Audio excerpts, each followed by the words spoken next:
बताइए सर। मेरा नाम मनोज कुमार है, भवन निर्माण कामगार यूनियन राज्य का कोषाध्यक्ष।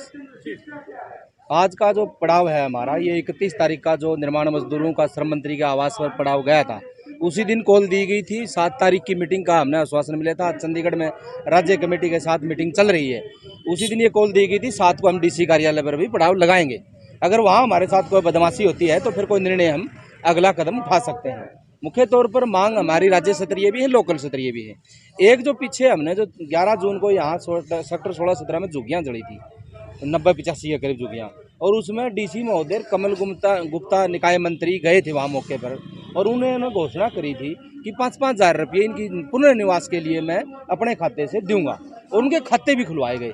अभी तक वो कोई भी पैसा मंत्री साहब ने उनके खाते में नहीं डाला है। अगर वो जल्द समय रहते पैसा नहीं दिया गया तो हम जल्द कोई उनके ऊपर बातचीत करते हुए अगला कदम उठाएंगे। इसलिए मंत्री जी से अपील है, इस धरने के माध्यम से जल्द उन मजदूरों के पैसे डाले जाएं। मनोज जी, बात ये भी आ रही है झुग्गियाँ जलाई गई थी कि जली थी, तो अभी तक उसका खुलासा नहीं हो पाएगा, खुलासा नहीं हो पाया, बताएंगे इस बारे में। मजदूरों का कहना था कि हमारी झुग्गियाँ जलाई गई हैं, जैसे वो जड़ी थी, एकदम टेक्निकल पॉइंट, एकदम आग का फैलाव होना, सारी चीज़ें जो घटनाएं मौके की उस मौके मजदूर थे उन्होंने बताई, उससे शंका जाहिर हो रही थी कि झुग्गियों को जलाया गया है। लेकिन वहाँ जांच की हमने मांग करी थी, उस पर कोई जांच किसी अधिकारी ने नहीं करी, कोई कमेटी का गठन नहीं करा, कोई जांच नहीं हुई, बल्कि एक मीटिंग मांगी थी डीसी महोदय से। एसडीएम महोदय ने जिम्मेवारी ली थी मैं मीटिंग कराऊंगा, उस पर मीटिंग भी नहीं हुई, और उसमें बड़ा हिस्सा निर्माण मजदूरों का भी है, कंस्ट्रक्शन वर्कर मजदूर है, काम करने वाला। उसके साथ हमने ये भी मांग करी थी, ये मजदूर है, प्रवासी हैं, इनका रजिस्ट्रेशन किया जाए। प्रवासी मजदूर के लिए बड़ा टेक्निकल पॉइंट ये भी खड़ा कर दिया इन्होंने, फैमिली आईडी का। हालांकि फैमिली आईडी बिहार में वो कहीं नहीं है, सिर्फ हरियाणा में है। तो एक ये भी दिक्कत है, प्रवासी मजदूरों का रजिस्ट्रेशन होना चाहिए। जितनी घटनाएं आप पिछले दौर में देखोगे 5-6 महीना में, जितने भी मजदूर मरे हैं लगभग प्रवासी मजदूर हैं।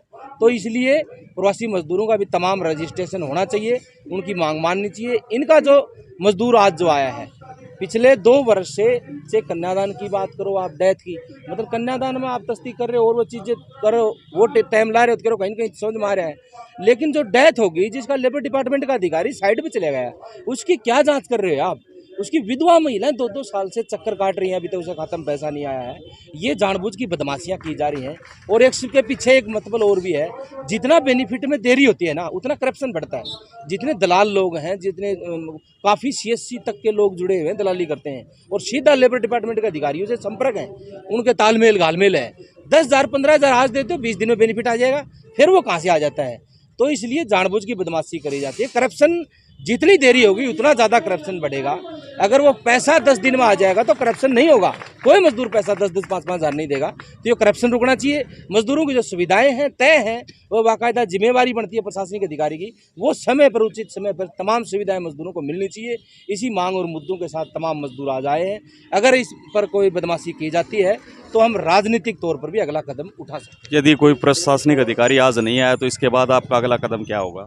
आज यहाँ तो कोई प्रशासनिक अधिकारी इस बातचीत के लिए नहीं आना है। प्रशासनिक अधिकारी चंडीगढ़ गए हुए हैं, उनके साथ मीटिंग चली हुई है। मेरा कहने का मतलब ये है, उस मीटिंग में ठीक ठोस आश्वासन और निर्णय नहीं निकलता है तो कोई राजनीतिक चोट देने का भी निर्णय निर्माण का मजदूर लेगा हरियाणा में।